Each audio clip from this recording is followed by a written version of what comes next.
para sa Onyx Philippines kontra Flash Singapore.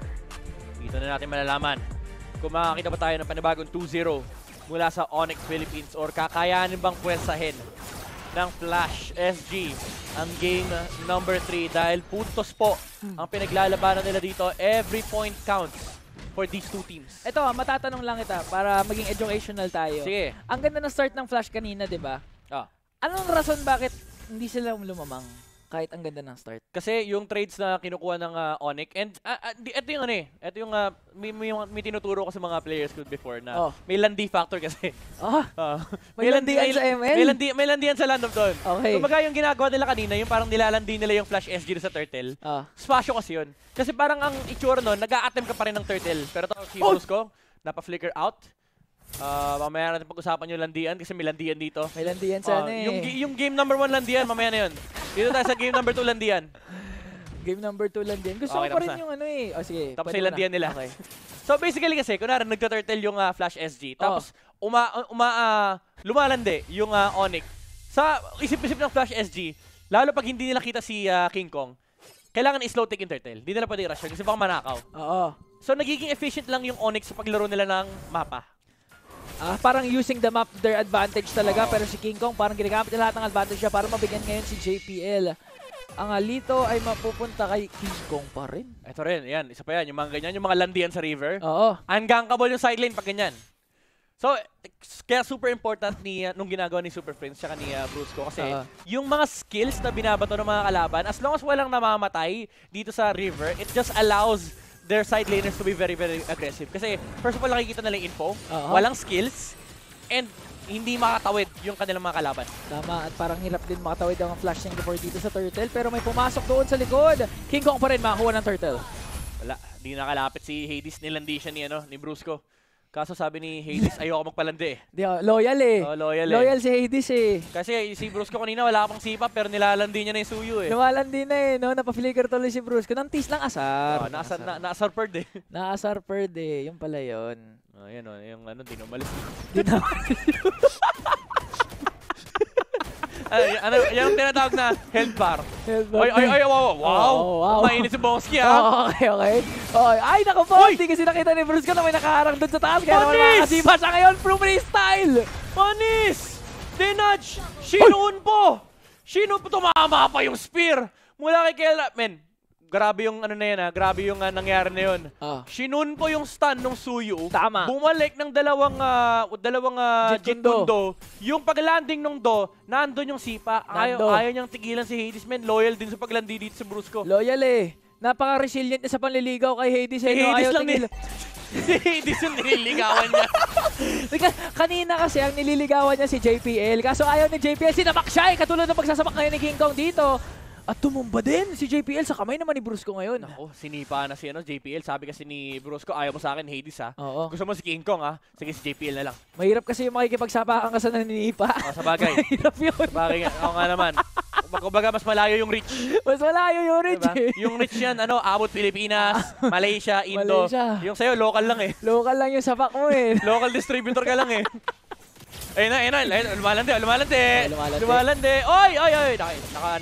Nakadash out naman si Hades kaso nakuha naman yung kanilang purple. Yung tali. Sakit ng yoyo. Sigurd, sabi ako naman din. Palandi. Ay, may diversion doon sa taas. Pero iniwan si Kurt. Naku po, nakapag-vengeance ba? Ay, kahit iniwan niyo ako, buhay pa rin ako. Sabi ni Kirk, independent solo rank warrior ako.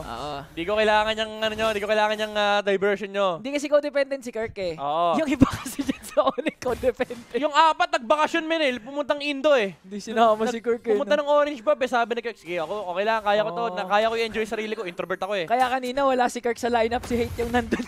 Tama. Nalungkot siya Nalungkot Ayaw nyo kasama Okay lang, kaya ko, may vengeance ako. Sige, Hate, ikaw na Solo stream muna, Solo stream, okay. Ngayon palang kaka-pick up ni Ken ng kanyang Thunder Belt. Solo rank warrior Solo rank warrior. Ayan na si Brusco! Uy! Grabe! Ang ganda ng cheat kundo ni Brusco. Pati yung cameraman natin nahilo sa kanyang pinagagawa ngayon. 3 kaagad mula sa Flash Singapore. Di ba tapos? Yung sipat! Umabot mula kay Kela pero di ba sila tapos nag-diversion pa. Si Super Prince, nagkaharap pa sila ng away. Gusto nilang mahanap yung Novaria. Sabi ni Super Prince, ba't mo pinik yan? Dapat akin lang yan. Dapat akin lang. Ganon sila mag-banding, no? Tumama yung sifat ni Kelra. Sabi ni Super Prince, Kelra, sasamahan ka namin. Nag-diversion, sinamahan si Kelra. Oo, kumbaga, si Kirk kanina solo rank warrior, pero yung apat talaga gusto sama-sama. Oo.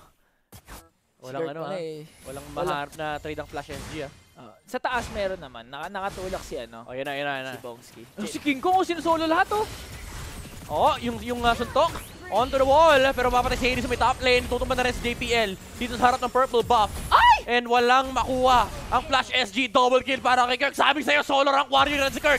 Huwag niyo na ako samahan. Ako na daw bahala dito. King Kong hindi pa rin nakatakas. Tama yung spear, pero grabe, buti na lang nasa base na. Eto si Kurt TZ. Wow! Ayaw magpalaro, men. Ayaw magpalaro. Sabi sa'yo, testingin natin yung 905 905 ba? Sinabi natin 905 kasi fastest nila kapon 906 Tignan natin Grabe, BS Pix. BS Pix, kitang-kita mo yung comfort. Pinasok ni King Kong. Si Kurt TZ, sabi niya, bakit ka pa lumabas? Ligtas ka na sa base mo dati yan ang mali mo. Dapat sumastar shatter ka na lang dun sa wall para sure. Okay. Bumili si Bongski ng ng Skyfiercer. Ang ultimate question, magkakalaman ba yan? Okay, dahil may laman yung diversion Ayun, nagalaman. May tatlong pinadala. Ayan si Brusco, may flicker wala pang flicker pero may jet kundo. Okay, hindi nila itutuloy. Sige sabi ni Super Prince. Hoy, solo rank warrior, ano ba? Sumama ka dito. Sayang yung diversion Nagkalaman tuloy yung Skyfiercer ni Bongski. Okay, so far, sulit. Nadagdagan ng stacks. Pero ngayon, flashing Gabor, kalbo na nga ang baba, inhibitor na lamang ang natitira. Naku po, naka-Holy Crystal na si King Kong. Walang mabubuhay sa niya. Sa electrifying beats. Sabi ng Flash, that late game pa to Okay, hindi pa nag-ultimate, pero mahuhuli atin si King Kong dito. Napagamit na ng kanyang electrifying beats. Pero may diversion dun sa orange. Babantayan nila. Sabi nila, lilipat yan si Hades pagkatapos siya makuha yung purple buff. Pero hindi, nag-depend lang. Turtle na. Dapat pag Onyx naglalaro, wala nang turtle Dapat second objective pa lang, Lord na, no? I mean, minsan ginagawa nila yung hindi nila pinapansin yung pangatlo. Pero sabi kasi ni King Kong, gusto ko i-beat yung record ko kailangan ko yung XP. Lugi daw kasi siya pag-usapang stats yung turtle secured. Uy, teka lang, napakasakit, Ken! Hindi King Kong! Doon sa likod with his signature joy electrifying beats, Cartesi!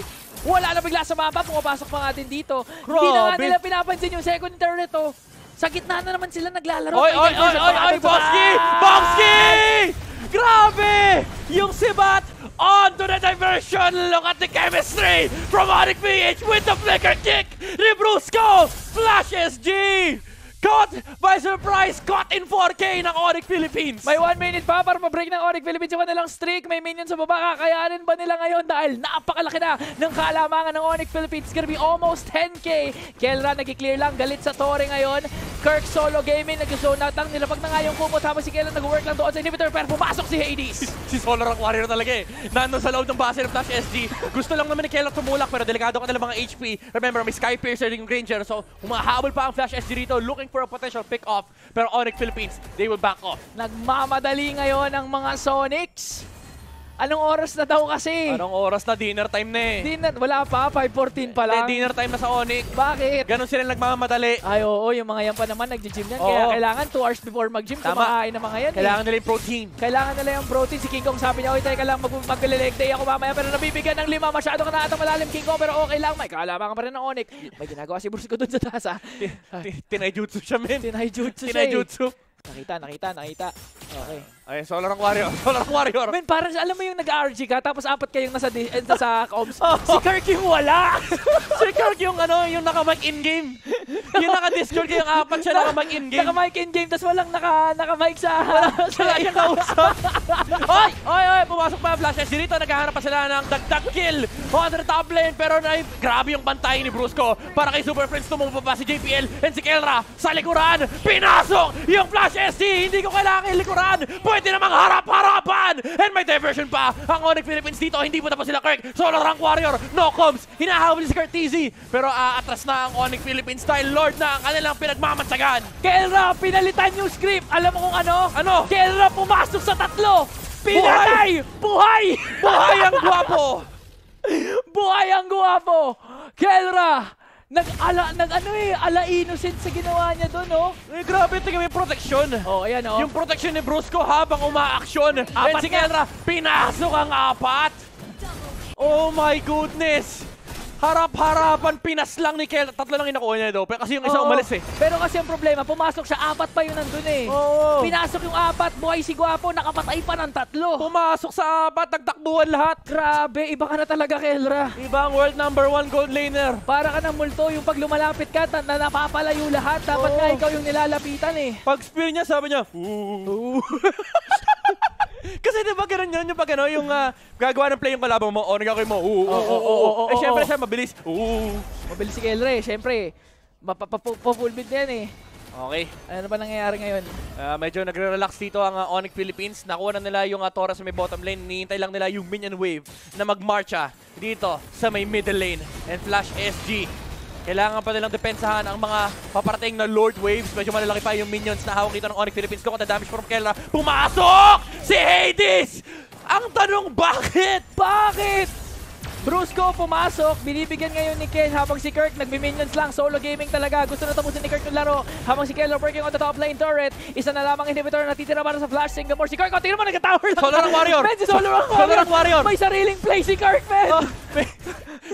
May sarili siyang mundo. Akala niya siya lang yun nandito sa basketball. Brusco with the flicker pero nakapag-dodge naman. Grabe na si Prince. Target pero Flash SG nag-aarap sila ng Bansi rito with the walls. With the punches from Badang. Hindi enough yun, however. Mapatay nila yung Cho pero nandun yung spear mula kay Kelra. Tower lock na ba? Hindi. May minions pang kailangan intindihin dito ang Onyx Philippines. May wave clear capabilities din naman ng Flash SG pero yung mga spear, yung mga sibat mula kay Kelra. Napatay si Kurt! Kelra! Double kill! Makakatatlo nga ba? Nandito pa naman si Super Prince para tulungan siya. Naka-triple kill na nga si Kelra. Hades na lamang natitira. 4 na members ng Onyx Philippines nandito pa rin. Will he get the Maniac? Kirk, tinatapos na. Sabi niya, Kelra, huwag ka na mag-Maniac. Gusto ko na umuwi. Onyx Philippines with a